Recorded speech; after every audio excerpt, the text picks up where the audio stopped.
Fields, and this was another comment, the great Dave Wathrich, he's not here today, wise farmer.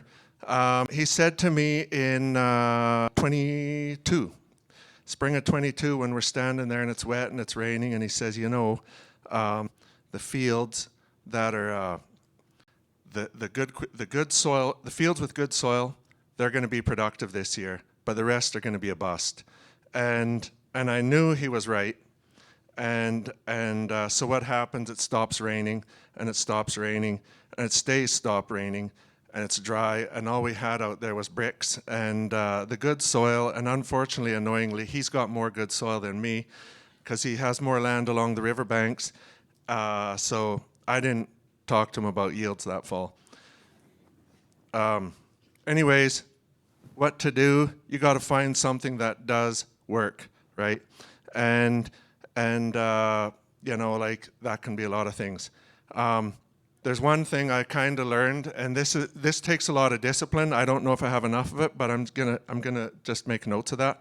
Don't panic, okay? When it's wet out there, and I talk to guys, you know, like, you know, we've been learning about the soil compaction issue, and I talk to them and I say, you know, like, would you actually go out? Will you go out there the way you did 4 years ago? Will you go out there again like that? Because now we know that all we did was wreck our soil, and it was unproductive. Like, we weren't making any money for the next year, right?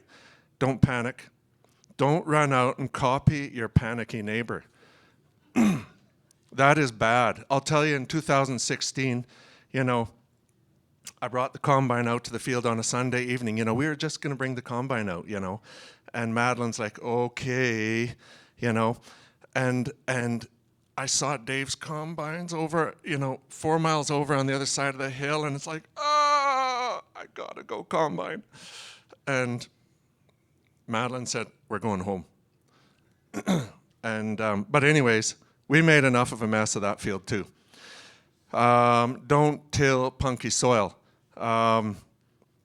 You will destroy organic matter right there. I can't explain how it is, but I read about it and I said, because I had wet soils that we ground around on, and then I didn't wait for them to dry out because a good farmer's going to get crack-a-lacking on this stuff. And so we disked it, and you know, those fields, like 3 years later, they're still struggling. I'm still trying to get them back